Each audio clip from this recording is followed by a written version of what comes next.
Ini anak mau cerita Ustadz. Ya, Berapa hari yang lalu, ya kira-kira 10 hari yang lalu lah, kurang lebih dikit. Itu kalau antum kan udah kenyang nih makan yang begini-beginian. Cuma anak kan yo sesekali sih pernah, cuma nggak sering lah. Ada postingan di IG itu Ustadz.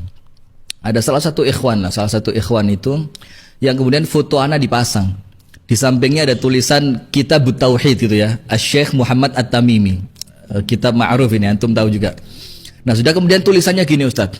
Hati-hati ikhwan gitu ya. Jangan tertipu dengan pembahasan kitab tauhid dari Ustadz ini gitu kan. Kemudian di bawahnya termasuk nama antum di tag Ustadz. Wah, ini keren ini. Ana mau wah, nama antum di tag. Karena beliau ini dekat dengan ahlul bid'ah, bermudah-mudahan dengan ahlul bid'ah. Dan ahlul bid'ah yang di tag Ustadz Abdullah Hadromi, Abu Basam Umar Mita, dan di bawahnya ada UAS gitu. Nah, kira-kira kalau antum Ustadz ngadepin yang gini-gini bagaimana? Karena mereka dalilnya banyak banget Ustadz, Masya Allah. Termasuk kalimat mereka itu innal arwah junudun mujannada. Jadi ruh itu akan Allah kumpulkan bersama yang sejenis. Innat tuyur ala ashkaliha taqauna. Kalau trik dari antum Ustadz ngadepin yang gini-gini gimana Ustadz? ini sih pengalaman-pengalaman yang sudah saya lewati, Ustaz. Saya sudah selesai dengan masalah semacam itu kalau saya, Ustaz. Artinya adalah menghadapi orang yang akan senantiasa menghujat kita, memfitnah kita adalah sesuatu yang wajar. Kalau perjalanan dakwah kita itu mulus, tidak mendapatkan sama sekali gangguan, tidak sama sekali mendapatkan rintangan, justru malah kita itu bertanya sama diri kita, jangan-jangan ada yang salah nih dalam dakwah kita sampai tidak memiliki sebuah rintangan dan tidak memiliki sebuah hambatan. Tapi saya juga teringat kepada sebuah asar, ada sebuah asar yang datang dari Nabi Shallallahu Alaihi Wasallam. Memang para ulama atau di dalam derajat hadisnya ada yang mendhaifkan, tapi tidak sedikit pula yang menghasankan. Rasulullah SAW itu menyampaikan al-mu'min baina khamsi syada'id. Orang mukmin itu di antara 5 penghalangnya. Yang disebutkan Nabi, siapa itu 5 penghalangnya orang yang beriman? Mukmin yahsyuduhu, mukmin yang hasad kepadanya. Munafik yubghiduhu, munafik yang membencinya. Kemudian yang ketiga, kufar yuqatilunahum, orang-orang kafir yang senantiasa memerangi dan membunuhinya. Wasyayatin tudilluhum, setan yang senantiasa menyesatkan. Wal ahwa tunasi'uhum, dan hawa nafsu yang menyeret kita. Ini itu ritmenya selalu akan kita temui dalam kehidupan kita, Ustaz. Siapapun itu. Nah, yang terkadang kita akan temui pertama kali itu siapa? Yaitu adalah mukmin yahsyuduna, mukmin yang mereka itu hasad sama kita. Nah, makanya hal semacam itu harus kita nikmati bagian dari penak-peniknya dakwah, Ustaz. Kalau dakwah itu gampang, namanya bukan dakwah, itu namanya ngajar kuliah di mata fakultas umum yang mana tidak memiliki hambatan. Kan kita bukan ngajar, kita ini mengajak kepada yang hak. Dan salah satu makna yang hak itu persaudaraan.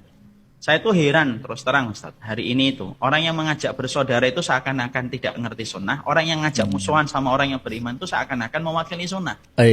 Padahal semua ayat-ayat yang saya dapatkan, semua hadis yang saya dapatkan menyuruh kita saling bersaudara sesama ahlu sunnah, sesama orang yang beriman. Nah, kecuali orang-orang yang telah menyimpang dalam pokok-pokok akidah. Contohnya sebagaimana orang yang mengkafirkan para sahabat, orang liberal, orang pluralisme. Dan orang-orang yang semacam ini yang membuat tulisan kepada antum, ngetek nama antum itu, ngetek nama saya, kadang-kadang lebih sibuk untuk melihat kepada kita, menjatuhkan kita. Tapi orang-orang yang jelas menyuarakan pluralisme, sekulerisme, malah tidak pernah mereka hujat, malah justru selamat dari lesan-lesan mereka. Jadi ya, kalau bahasa anak-anak muda, enjoy your life. Ini Masya Allah. Wah, itu semacam itu, Ustaz. Kalau kita mikirnya pikiran yang besar, kita tidak akan pernah terrepotkan dengan hal kecil yang disampaikan oleh manusia. Apalagi manusia yang mengucapkan juga majhul. Orangnya siapa, kita juga nggak ngerti. Ilmunya dulu belajar di mana, kita juga nggak paham. Siapa ustadznya juga kita nggak paham. Kalau kita kan jelas, kita belajar di Fakultas Syariah. Betul nggak, Ustaz? Saya 2 tahun di Edat Bahasa Takmili, 1 tahun Fakultas Syariah, 4 tahun masyayikh saya, masyayikh Timur Tengah. Saya lulus dengan angka yang juga tidak sedikit dan saya yakin antum juga nilainya tinggi juga. Masya Allah. Jadi kalau ada orang mempertanyakan kita itu, yang ditanyakan apanya sih? Betul kata Ali bin Abi Thalib. Anak kok seperti tahu arahnya kemana ini Ustadz ya? Jangan-jangan teman sekelas juga nih. Jadi Makanya insya Allah Ustaz, tidak perlu kita merepotkan semacam itu. Karena apa? Orang semacam itu kalau dalam kata kaidah bahasa Jawa itu apa? Lampu itu nek mati, lampu itu nek entek minyaknya mati dewi. Lampu itu kalau kemudian Minyaknya sudah habis. habis minyaknya kan mati sendiri. Kalau mereka sudah bosan menghujan nanti mundur sendiri satu persatu insya Allah. Iya. Ya, makanya saya tuh selalu menyampaikan Ustaz, 5 kaidah yang harus diperlakukan ketika orang itu ngaji. Mungkin antum pernah dengar gitu, dan saya yakin antum pernah mengkaji. Pertama, menentukan standar kebenaran itu bukan kepada kelompok tetapi kepada sifat dan karakteristiknya. Kalau mengembalikan kebenaran kepada kelompok, ya gaya-gaya semacam itu akan banyak. Yang kedua, yaitu adalah jangan fanatik buta. Kan fanatik buta muncul pertama kali dari kalangan Yahudi. Lalu su'ul khuluqi yu'ti, penyakit buruk nular, sampai akhirnya kaum muslimin mereka fanatik buta. Dan ironisnya, orang yang paling mengaku itu biasanya orang yang paling bermasalah, Ustaz. Orang yang mengaku paling NKRI biasanya paling bermasalah juga. Orang yang paling mengaku paling Islami ya biasanya paling bermasalah. Masya Allah. Kan, orang yang paling sunnah biasanya banyak sekali masalah yang ditimbulkan. Kalau sudah mengaku-ngaku dan mengklaim dirinya sendiri, padahal pengakuan dari umat tidak memberikan testimoni yang semacam itu, hanya klaim sepihak saja. Iya. Makanya jangan fanatik buta. Yang ketiga, jangan jadi khawarij lah kalau kita ngaji. Khawarij itu apa? Sifat khawarij itu kalau disampaikan oleh Imam Ibnu Taimiyah banyak, Ustaz. Setidaknya ada 3 poin besar yang dimiliki pada sifat khawarij itu. Kata beliau dalam kitab Al-Khawarij Inda Ibnu Taimiyah. 1, mereka gampang memvonis, mereka gampang untuk menyesatkan. Ya, sebagaimana kita melihat pada zaman Rasulullah SAW. Bagaimana Rasulullah SAW dikatakan inna hadhihi lakismah ma'adala fiha wa la yubtagha bihi wajhullah. Seorang nabi itu divonis tidak adil dan tidak ikhlas karena Allah. Gara-gara yang memvonisnya itu tidak bertabayun kepada Rasulullah. Kenapa pembagian ghanimah kepada salah satu kabilah lebih banyak? Ya, makanya Masya Allah ya Ustaz, vonis itu perkara besar gitu. Bedanya Ahlussunnah dengan Khawarij itu apa? Khawarij itu gampang memvonis gitu, dan vonisnya tidak sesuai dengan qawaid yang ada, tidak sesuai dengan dhawabit dan peraturan kaidah-kaidahnya.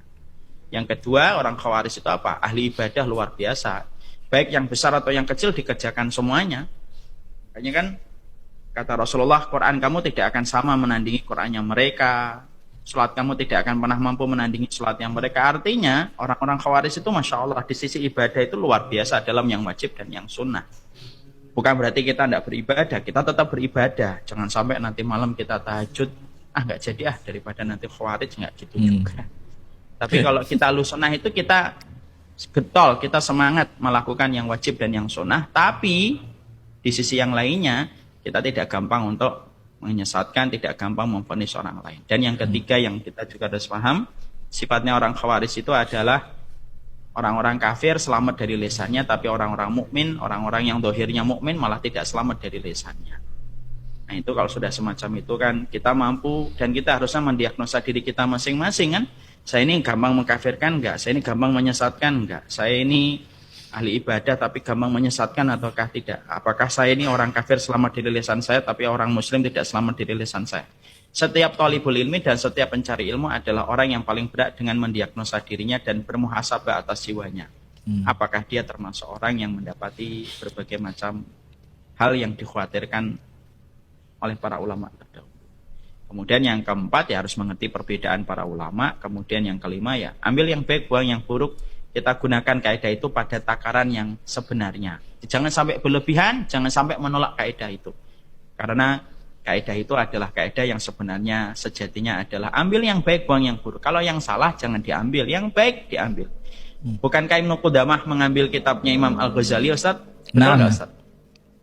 Jangan sampai jadinya Minhajul Qasidin, ya atau tidak, Ustaz? Iya, sah.